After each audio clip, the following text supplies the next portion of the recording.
মৰমৰ ছাত্ৰ-ছাত্ৰীসকল, মই প্ৰশান্ত তোমালোকক আজি পুনৰবাৰ সোনাছ ক্লাছলৈ স্বাগতম জনাইছো। তোমালোকে যদি এই চেনেলটোত প্ৰথমবাৰ আহিছা তে চেনেলটোক সাবস্ক্ৰাইব কৰি দিবা আৰু যদি তোমালোকৰ কাৰণে ভিডিঅ'টো যদি প্ৰয়োজনীয় হয় বন্ধুসকলৰ মাজত শ্বেয়াৰ কৰিবা। আজি আমি আলোচনা কৰা বিষয়টো হৈছে দশম শ্ৰেণীৰ ৰিভিজনটোৰ প্ৰশ্নসমূহ। বলা আমাৰ ভিডিঅ'টো আমি আৰম্ভ কৰোঁ। আমাৰ প্ৰথম প্ৰশ্নটো হৈছে তলৰ সংখ্যাটোৰ এককৰ বৰ্গ সংখ্যাৰ এককৰ স্থানত কি হ'ব? তোমাৰ প্ৰথম মান দিয়া আছে 272। যেতিয়াও তোমালোকক সুধিব যে বৰ্গ সংখ্যাৰ এককৰ স্থানত কি হ'ব, তোমালোকে তাৰ লাষ্ট শেষৰ অংকটো চাবা। ইয়াত শেষত আছে 2, সো সেই অংকটোক দুবাৰ পূৰণ কৰিবা।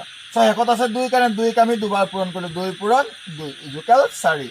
সো যিটোৱে এনসাৰ পাম সেয়াই হ'ব এককৰ স্থানৰ অংক। গতিকে এককৰ স্থানত অংক থাকিব 4। দ্বিতীয় প্ৰশ্ন দিয়া আছে 79। আগৰ দৰে একে, যিহেতু লাষ্টৰ অংকটো চাম। লাষ্টৰ অংকটো দিয়া আছে 9, সো এই 9টোক আমি দুবাৰ পূৰণ কৰিলো, 9 9 গুণ 81। এতিয়া চাওঁ ইয়াৰ এককৰ শেষৰ স্থানত কি আছে 1। গতিকে 79ৰ এককৰ স্থান 79ত যদি বৰ্গ কৰো, গতিকে বৰ্গৰ এককৰ স্থানৰ অংক হ'ব 1। এই শেষৰ অংকটো আমাৰ কাৰণে ইম্পৰ্টেণ্ট। আমাৰ নেক্সট সংখ্যাটো হৈছে 400। এতিয়া চাওঁ, যিহেতু শেষৰ অংকটো চাওঁ, শেষত 0 আছে, সো এই 0ক আমি দুবাৰ পূৰণ কৰো। সো 0ক যিমানবাৰ পূৰণ কৰো 0ই হ'ব। গতিকে শেষৰ অংকটোক পূৰণ কৰি যিটো এনসাৰ পাম সেই সংখ্যাটো বৰ্গৰ এককৰ স্থানত সেইটোৱে অংক হ'ব। গতিকে শেষত 0 পাইছো, তো এককৰ স্থানৰ অংক হ'ব ইয়াত 0। ঠিক তেনেদৰে আমাৰ নেক্সট সংখ্যাটো দিয়া আছে 2637। আমি শেষৰ অংকটোক ল'ম। শেষত আছে 7, যিহেতু 7 পূৰণ 7 ইকুৱেল 49। গতিকে শেষত আছে 9। গতিকে এককৰ স্থানৰ অংক হ'ব 9। আমাৰ নেক্সট প্ৰশ্নটো হ'ল 2 নম্বৰ প্ৰশ্ন। তলৰ সংখ্যা কেইটা বৰ্গ নোহোৱাৰ কাৰণ কি? মৰমৰ ছাত্ৰ-ছাত্ৰীসকল, এটা কথা সদায় মনত ৰাখিবা, যদি কোনো এটা সংখ্যা পূৰ্ণবৰ্গ সংখ্যা হোৱাৰ সম্ভাৱনা তেতিয়াহে থাকে যেতিয়া সংখ্যাটো 0, 1, 4, 5 আৰু 9ৰে শেষ হ'ব পাৰে। ফৰ এক্সাম্পল 81 এটা পূৰ্ণবৰ্গ সংখ্যা হয়, সংখ্যাটো 1ৰে শেষ হৈছে। 25 এটা পূৰ্ণবৰ্গ সংখ্যা হয়, সংখ্যাটো 5ৰে শেষ হৈছে। বা 121 এই সংখ্যাটো 1ৰে শেষ হৈছে, অৰ্থাৎ ই এটা পূৰ্ণবৰ্গ সংখ্যা। 64 সংখ্যাটো 4ৰে শেষ হৈছে, তেন্তে ই এটা পূৰ্ণবৰ্গ সংখ্যা। অৰ্থাৎ যিবোৰ সংখ্যা 0, 1, 4, 5 আৰু 9ৰে শেষ হয় সেইবোৰ সংখ্যাহে পূৰ্ণবৰ্গ সংখ্যা হ'ব পাৰে।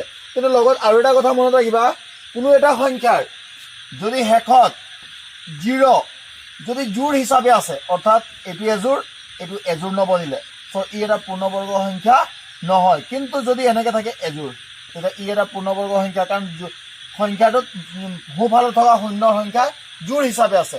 যদি এনেকে থাকে 1 0 0 0, ইয়াতো যদি চাওঁ ইয়াতো 0 এজোৰ এজোৰ দুজোৰ, সো সোঁফালৰ শূন্যকেইটা যদি জোৰ আকাৰত থাকে তেতিয়া সংখ্যাটো পূৰ্ণবৰ্গ হোৱাৰ সম্ভাৱনা থাকে। আমাৰ প্ৰথম প্ৰশ্নটো হৈছে 1057। আমাক সুধিছে যে এই সংখ্যাটো পূৰ্ণবৰ্গ নোহোৱাৰ মূল কাৰণটো কি? তো আমি অলপ আগত কোৱাৰ দৰে ইয়াৰ শেষৰ অংকটো হ'ল 7। যিহেতু 1057 সংখ্যাটোৰ শেষৰ অংক 0, 1, 4, 5 আৰু 9ৰে শেষ হোৱা নহয়, মানে শেষৰ অংকটো এইকেইটা অংক নহয়। এইকেইটা হোৱা হ'লেহে এইটো পূৰ্ণবৰ্গ সংখ্যা হোৱাৰ সম্ভাৱনা থাকিলেহেঁতেন। কিন্তু যিহেতু শেষৰ অংকটো 7 হয়, অৰ্থাৎ 0, 1, 4, 5ৰে শেষ হোৱা নাই, গতিকে ই এটা পূৰ্ণবৰ্গ সংখ্যা নহয়। আমাৰ পিছৰ সংখ্যাটো হৈছে 7928। আমি শেষৰ অংকটো চাওঁ। শেষৰ অংকটো না 0 হয়, না 1 হয়, না 4 হয়, না 5 হয়, না 9 হয়। গতিকে ই এটা পূৰ্ণবৰ্গ সংখ্যা নহয়। আমাৰ পিছৰ সংখ্যাটো হৈছে 222, অৰ্থাৎ 2 2 2। আমি শেষৰ অংকটো চাওঁ 2, না 0 হয়, না 1 হয়, না 4 হয়, না 5 হয়, না 9 হয়। কাৰণ পূৰ্ণবৰ্গ সংখ্যাকেইটা এইকেইটা অংকৰেহে শেষ হয়। যিহেতু ইয়াৰ শেষৰ অংকটো 2 আছে, অৰ্থাৎ এইকেইটা নাই, গতিকে ইও এটা পূৰ্ণবৰ্গ সংখ্যা নহয়। আমাৰ পিছৰ সংখ্যাটো হৈছে 640। আমি শেষৰ অংকটোক চাওঁ 0। অলপ আগত কোৱা মতে যদি সোঁফালৰ 0 কেইটা যদি দুটা বা 4টা বা 6টা বা 8টা জোড় সংখ্যক যদি শূন্য থকা হলে এই সংখ্যাটো পূৰ্ণবৰ্গ হোৱাৰ সম্ভাৱনা হ'লহেঁতেন, কিন্তু যিহেতু শেষৰ অংকত কেৱল মাত্ৰ এটাহে 0 আছে, সেইবাবে ই এটা পূৰ্ণবৰ্গ সংখ্যা নহয়। লিখোঁতে এনেকৈ লিখি দিবা 640 সংখ্যাটো পূৰ্ণবৰ্গ হ'বলৈ সোঁফালে দুটা শূন্য থাকিব লাগিছিল। যিহেতু 640 সংখ্যাটোৰ সোঁফালে এটা শূন্য আছে, সেইবাবে ই পূৰ্ণবৰ্গ নহয়। আমাৰ পিছৰটো প্ৰশ্ন হৈছে তলৰ সংখ্যাকেইটাৰ বৰ্গ কিমান হ'ব? অৰ্থাৎ 19ৰ বৰ্গ নিৰ্ণয় কৰিব লাগে, 37ৰ বৰ্গ নিৰ্ণয় কৰিব লাগে, 53ৰ বৰ্গ নিৰ্ণয় কৰিব লাগে আৰু 78ৰ বৰ্গ নিৰ্ণয় কৰিব লাগে। আমি বৰ্গ নিৰ্ণয় কৰিবলৈ কি কৰিম? যিটো সংখ্যা দিয়া আছে সেই সংখ্যাটোক দুবাৰ পূৰণ কৰিম। অৰ্থাৎ 19 দিয়া আছে, আমি ইয়াক 19 পূৰণ 19 কৰিম। যেতিয়া আমি ইয়াক 19 পূৰণ 19 কৰিম তেতিয়া এনচাৰ পাম আমি 361, অৰ্থাৎ 19ৰ বৰ্গ হ'ব 361। ঠিক তেনেদৰে 37 দিয়া আছে, আমি ইয়াক কৰিম 37 পূৰণ 37। ইয়াৰ এনচাৰ আমি পাম 1369, 1369। নেক্সট সংখ্যা দিয়া আছে আমাৰ 53। যদি আমি 53 × 53 কৰিম, 53 × 53, তেতিয়া আমি এনচাৰ পাম 2809। নেক্সট সংখ্যা দিয়া আছে আমাৰ 78। আমি যদি 78ক দুবাৰ পূৰণ কৰিম, অৰ্থাৎ 78 পূৰণ 78, তেতিয়া আমি এনচাৰ পাম 6084, 6084। আমাৰ পিছৰটো প্ৰশ্ন হৈছে মৌলিক উৎপাদক বিশ্লেষণ পদ্ধতিৰে বৰ্গমূল নিৰ্ণয় কৰা। অৰ্থাৎ 1764ক আমি উৎপাদক বিশ্লেষণ পদ্ধতিৰে ইয়াৰ বৰ্গমূল নিৰ্ণয় কৰিব লাগে। বৰ্গমূল নিৰ্ণয় কৰিবলৈ হ'লে প্ৰথমে ইয়াক আমি উৎপাদকীকৰণ কৰি ল'ম। আমাক দিয়া আছে 1764, আমি 2ৰে হৰণ কৰোঁ, 2ৰে 17 নাযায়, একেটা এৰি দিলোঁ, ইয়াত 16 হ'ল, 2 8 গুণ 16, এইকেইটা এইফালে যোৱাৰ পাছত ইয়াত 16 হ'ব, 2 8 গুণ 16 থাকিলে 4, 2 2 গুণ 4। আকৌ যিহেতু ইয়াৰ শেষত যুগ্ম সংখ্যা আছে, আকৌ 2ৰে যাব, এইটো 2ৰে হৰণ কৰোঁ, 2 4 গুণ 8, আকৌ যদি এইটো 2ৰে কৰোঁ, 2 4 গুণ 8, আকৌ 2 গুণ 2। যিহেতু ইয়াত অযুগ্ম সংখ্যা পালোঁ, এতিয়া 2ৰে নাযায়, আমি ইয়াক 3ৰে চেষ্টা কৰিম। 3 1 গুণ 3, ইয়াত একেটা আছিল, একেটা এৰি দিলোঁ, ইয়াত 14 হ'ল, 3 4 গুণ 12, ইয়াত 2 এটা এৰি দিলোঁ, ইয়াত 21 হ'ল, 3 7 গুণ 21। আকৌ 3ৰে ট্ৰাই কৰিম,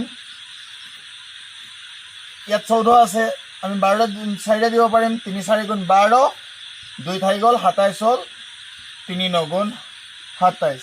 এতিয়া 3ৰে নাযায়, 7ৰে ট্ৰাই কৰিম, 7 7 গুণ 49। এতিয়া চোৱা, এতেকে 1764ত আমি পালোঁ 2 স্কোৱাৰ পালোঁ, মানে 2 দুটা পূৰণ পালোঁ, 3 স্কোৱাৰ পালোঁ, কাৰণ 3 দুটা পূৰণ হৈ আছে, আৰু পালোঁ 7 স্কোৱাৰ। আমি এইকেইটা পালোঁ। এতেকে ৰুট অভাৰ মানে বৰ্গমূল নিৰ্ণয় কৰিম 1764। ইয়াৰ যেতিয়া বৰ্গমূল নিৰ্ণয় কৰিম, এই স্কোৱাৰৰ পৰা এটা সংখ্যা ল'লোঁ পূৰণ, এই স্কোৱাৰৰ পৰা এটা সংখ্যা ল'লোঁ পূৰণ, এই স্কোৱাৰৰ পৰা এটা সংখ্যা ল'লোঁ।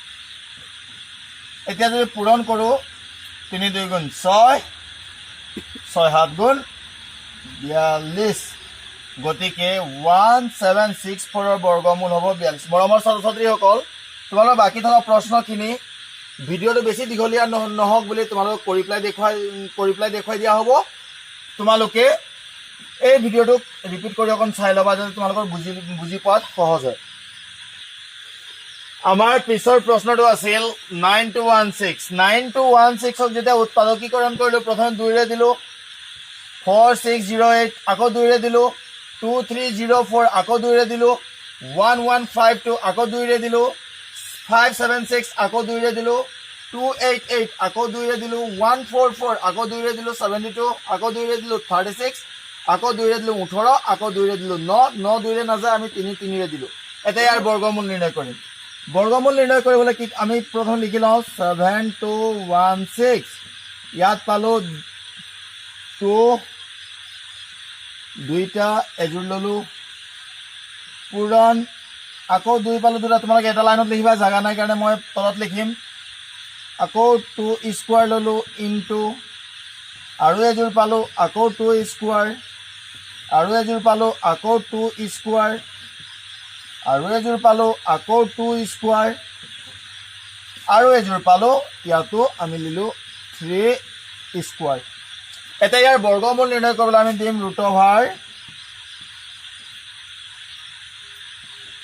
√9 to 16 ইজুকেল স্কয়াৰৰ পৰা এটা ললো পূৰণ আকৌ স্কয়াৰৰ পৰা এটা ললো পূৰণ আকৌ স্কয়াৰৰ পৰা এটা ললো পূৰণ 1 2 3 4 5 আকৌ এটা ললো আকৌ এটা ললো আৰু 3 এটা ললো এটা পূৰণ কৰো 2 দুগুণ 4 4 দুগুণ 8 8 দুগুণ 16 2 হলং 32 আৰু 32ক যেতিয়া আমি 3 ৰ লগত পূৰণ কৰিম তেতিয়া आंसर পাম আমি গতিকে আমাৰ ইয়াৰ আমি বৰ্গমূল পালো 96 আমাৰ পিছৰ সংখ্যাটো হৈছে 7744 যেতিয়া আমি এই সংখ্যাটোক যেতিয়া ইয়াৰ মানে উৎপাদকবোৰ উলিয়াই ললো তেন্তে আমি পালো 2 2 2 2 2 2 11 আৰু 11 এটাকে ইয়াৰ বৰ্গমূল নিৰ্ণয় কৰিবলৈ আগবাঢ়ো পালো আমি 7744 এজোৰৰ পৰা ললো এটা 2 স্কয়াৰ আৰু এজোৰ ললো 2 স্কয়াৰ আৰু এজোৰ ললো 2 স্কয়াৰ আৰু এজোৰ ললো 11 স্কয়াৰ বৰ্গমূল নিৰ্ণয় কৰিবলৈ কি কৰিম আমি সেই এজোৰৰ পৰা এটাকে লম 7744 এজোৰৰ পৰা আহিলে এটা আৰু এজোৰৰ পৰা আহিলে এটা আৰু এজোৰৰ পৰা আহিলে এটা আৰু এজোৰৰ পৰা আহিলে এটা আমি যদি এইখিনি পূৰণ কৰো 2 দুগুণ 4 4 দুগুণ 8 8 11 88 আমাৰ পিছৰটো সংখ্যা হৈছে 9801 9801ক যেতিয়া আমি উৎপাদকীকৰণ কৰিলো তেতিয়া মানুহ পালো 3 3 3 3 11 11 এটা ইয়াৰ উৎপাদক কেনে লৈ পেলাই বৰ্গমূল নিৰ্ণয় কৰো এতে কি 9801 ইজুকেল এই এজোৰ বনাই ললো স্কয়াৰ ইয়াক এজোৰ বনাই ললো স্কয়াৰ এন্ড ইয়াক এজোৰ বনাই ললো স্কয়াৰ যেতিয়া আমি ইয়াক বৰ্গমূল নিৰ্ণয় কৰিবলৈ যাম ৰুট ওভাৰ সিম্বল দি পেলাই 9801 তেতিয়া এই স্কয়াৰৰ পৰা আহিলে এটা এই স্কয়াৰৰ পৰা আহিলে এটা আৰু এই স্কয়াৰৰ পৰা আহিলে এটা এটা যদি আমি ইয়াক পূৰণ কৰো 3 3 গুণ 9 9 11 99 অৰ্থাৎ 9801 এৰ বৰ্গমূল হব 99 আমাৰ 5 নম্বৰ প্ৰশ্নটো হৈছে তলৰ প্ৰতিটো সংখ্যাৰ আটাইতকৈ সৰু কি সংখ্যাৰে পূৰণ কৰিলে সংখ্যাটো এটা পূৰ্ণবৰ্গ হ'ব সো আমি এতিয়া কি কৰিম এই সংখ্যাটো আমি গম পাও যে কোনো এটা সংখ্যা যদি পূৰ্ণবৰ্গ সংখ্যা হয় তেনে তাৰ উৎপাদক যিখিনি উলিয়াম সেই উৎপাদকখিনি প্ৰতিটো জোৰ হিচাপে পাও প্ৰতিটো উৎপাদক এজোৰ হিচাপে পাও যদি সংখ্যাটো কিবা প্ৰকাৰে যদি উৎপাদকসমূহ জোৰ হিচাপে পোৱা নাই যিটো সংখ্যা জোৰ হিচাপে পোৱা নাই সেই সংখ্যা এটা যদি আমি পূৰণ কৰি দিও তেন্তে হি এটা পূৰ্ণবৰ্গ সংখ্যা হ'ব উদাহৰণ স্বৰূপে চাও আমাক দিয়া আছে 1525 যদি আমি ইয়াক 5 এৰে দিও এটা 5 3 গুণ 15 5 5 গুণ 25 মাজত গেপ থাকি গল 0 এটা দিলো আকৌ 5 এৰে দিলো 6 5 গুণ 30 5 গুণ 5 এটাকে ইয়াৰ উৎপাদক পালো 61 ইজুকেল 5 টু স্কয়াৰ পালো কিন্তু 61 টু জোৰ নাপালো যদি 61 টু আৰু এটা হোৱা হলে অৰ্থাৎ যদি এনেকে 61 হোৱা হলে ই এটা পূৰ্ণবৰ্গ সংখ্যা হল হেতেন কিন্তু 61 নাই গতিকে তাৰ যদি আমাক সোধে যে কি সংখ্যাৰে পূৰণ কৰিলে ই এটা পূৰ্ণবৰ্গ সংখ্যা হ'ব এতেকে 1525 ক 61 এৰে পূৰণ কৰিলে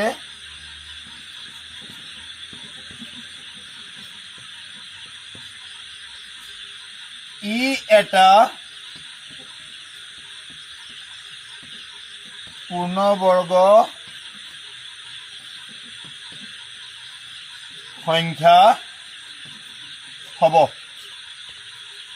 সৰি ইয়াত 61 হৈ গ'ল ইয়াত আছিলে এটাকে 1525 আমাৰ নেক্সট সংখ্যা দিয়া আছে 1008 ইয়াকো উৎপাদকীকৰণ কৰো 2 দিলো যেতিয়া আমি ইয়াক 2 দিম তেতিয়া পাম 5 2 গুণ 10 2 4 গুণ 8 and 0 আকৌ যদি 2 দিও 2 2 গুণ 4 2 5 গুণ 10 আকৌ 2 2 গুণ 4 আকৌ যদি আমি ইয়াক 2 ৰে দিও তেতিয়া পাম আমি 1 2 2 গুণ 4 2 6 গুণ 12 যদি ইয়াক আকৌ 2 ৰে দিও তেতিয়া পাম 2 6 and 63 এটা 2 to এজোৰ পালো 2 এজোৰ পালো কিন্তু 63 টো সিঙ্গল কে পালো এতেকে 1008 sorry 1008 ইজুকেল আমি 2 পালো স্কয়ারত আৰু এটা 2 পালো স্কয়ারত কিন্তু 63 টো পালো সিঙ্গল কে পালো তোমালোকে তলত লিখি লবা ইয়াত জায়গা নাই কাৰণে মই নাই লিখা গতিকে সিঙ্গল কে থকা সংখ্যাটো হ'ল 63 এতেকে 1008 ক 63 ৰে পূৰণ কৰিলে ই এটা পূৰ্ণবৰ্গ সংখ্যা হ'ব আমাৰ নেক্সট সংখ্যাটো হ'ল 2028 যেতিয়া আমি ইয়াক উৎপাদকীকৰণ কৰিলো তেতিয়া পালো 2 2 3 13 13 এতেকে 2028 2 এজোৰ পালো 2 স্কয়াৰ 13 এজোৰ পালো 13 স্কয়াৰ কিন্তু 3 টো সিঙ্গল কে পালো মানে অকলহৰিয়াকে এটা পালো সো অকলহৰিয়াকে যিটো সংখ্যা পাম সেই সংখ্যাৰে পূৰণ কৰিলে ই এটা পূৰ্ণবৰ্গ সংখ্যা হ'ব গতিকে 2028 ক 3 ৰে পূৰণ কৰিলে ই এটা পূৰ্ণবৰ্গ সংখ্যা হ'ব আমাৰ নেক্সট সংখ্যাটো দিয়া আছে 768 যেতিয়া 768 ক আমি উৎপাদকীকৰণ কৰিম ঠিক তেনেদৰে এইদৰে উৎপাদকসমূহ পাম এতিয়া আমি 768 ত 2 এজোৰ পালো 2 স্কয়াৰ 2 এজোৰ পালো 2 স্কয়াৰ 2 এজোৰ পালো 2 স্কয়াৰ 2 এজোৰ পালো 2 স্কয়ার বাট তিনিটো আমি সিঙ্গল কে থাকি গল এটাকে যিটো সংখ্যা সিঙ্গল কে থাকি গল সেই সংখ্যাটো লৈ লম গতিকে 768 ক 3 ৰে পূৰণ কৰিলে ই এটা পূৰ্ণবৰ্গ সংখ্যা হ'ব মৰমৰ ছাত্ৰ-ছাত্ৰীসকল তোমালোকক আজিৰ ভিডিঅ'টোত ইমানেই দিয়া হ'ল বাকি থকা প্ৰশ্নসমূহ তোমালোকক পৰৱৰ্তী ভিডিঅ'সমূহত দিয়া হ'ব তোমালোকে যদি এই ভিডিঅ'ৰ জৰিয়তে যদি অকণমান যদি উপকৃত হৈছা বুলি ভাবা তেন্তে এই ভিডিঅ'সমূহ বন্ধুসমূহৰ মাজত শ্বেয়াৰ কৰিব নাপাহৰিবা আৰু তোমালোক যদি এই ভিডিঅ'টোত নতুনকৈ আহিছা এই চেনেলটো যদি নতুনকৈ আহিছা তেন্তে চেনেলটো সাবস্ক্ৰাইব কৰিব নাপাহৰিবা কাৰণ তোমালোক এই চেনেলটোক যদি সাবস্ক্ৰাইব কৰি ৰাখা তেন্তে মই আপলোড কৰা ভিডিঅ'সমূহৰ নটিফিকেশন আপলোড কৰাৰ লগে লগে তোমালোকে পাই যাবা